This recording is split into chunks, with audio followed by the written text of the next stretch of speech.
Despite the aluminum block and plastic intake, the Gen 3 Hemi for the 73 Challenger build is still fairly heavy.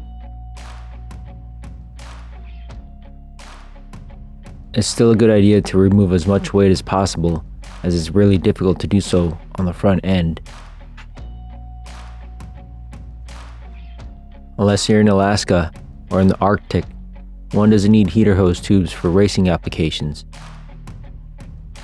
While most people just loop the tubes and call it a day, they're another source for leaks and just extra weight. Removing the tubes saves a few pounds and really cleans up the valley area.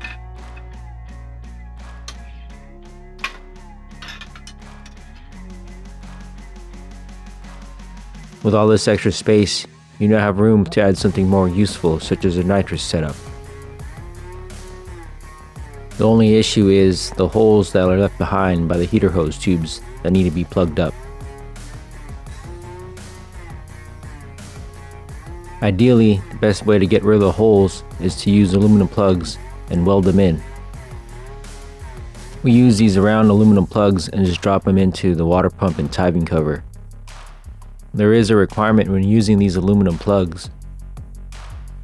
You can only weld them in when you have the water pump and timing cover free from the engine, as the rubber gaskets need to be removed from the parts. For the hole on the timing cover, there's a gasket right underneath it that can easily get damaged. Here's a shot of the spare water pump we keep for the Cuda. As it's aluminum, it's light in weight, but also conducts heat extremely fast. The intense heat from the TIG torch will easily destroy any rubber pieces. Welding on a complete running engine has even bigger issues due to the sensitive components and electronics that can easily be fried. As a solution, we made these Rylispro Productions aluminum heater hose plugs for the Gen 3 Hemi. If you have a running engine and don't want to tear it apart, you can set these in temporarily. When it comes time to rebuild your engine, you already have the aluminum plugs on hand, ready to be welded in. These are cut to an exact height so it sits flush with a water pump port. It's threaded in the center for easy removal. A quality room temperature vulcanizing silicone will be enough to set the aluminum plugs in place.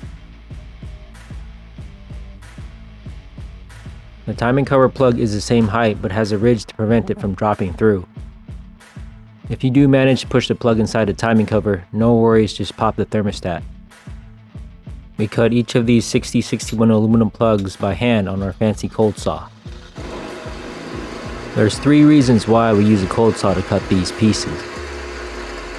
A is because the cold saw makes a really clean cut and has minimal heat due to all the coolant flooding the work. 2 is we don't have a bandsaw.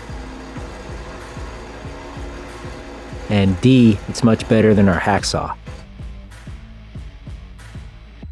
The plugs then get clamped onto the drill press so that I can control the depth of the bit.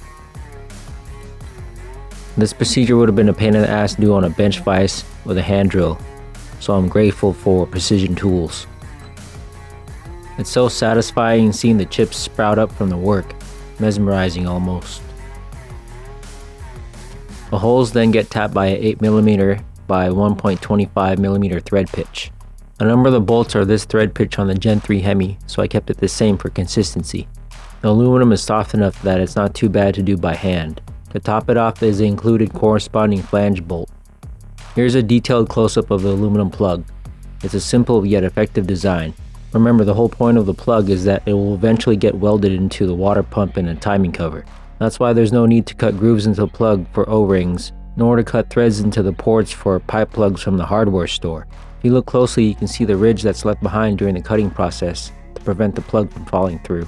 Welding these plugs in is the best method to seal up the heater hose tube holes, and there's no denying that.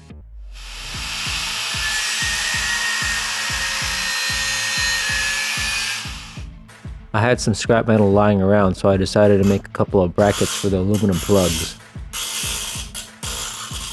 They're not mandatory as the cooling system isn't high pressure,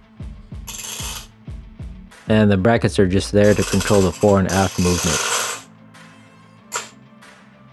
Using a template, I cut, bent, and grinded a piece of metal into the simple bracket that you see here. A quick coat of black paint makes the bracket look much better.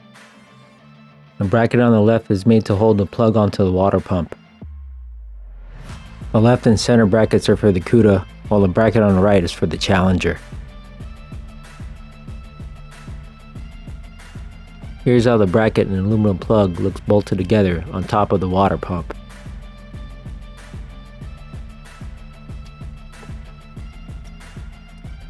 As these brackets are optional, you'll have to make your own, but they don't need to be this elaborate.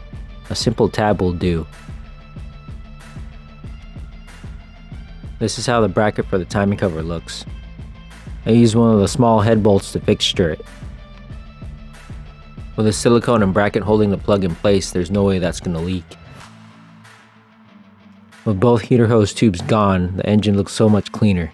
When it comes to race cars, less weight is always a good thing. Now it's time to install a couple of aluminum plugs on the Gen 3 Hemi on the Cuda.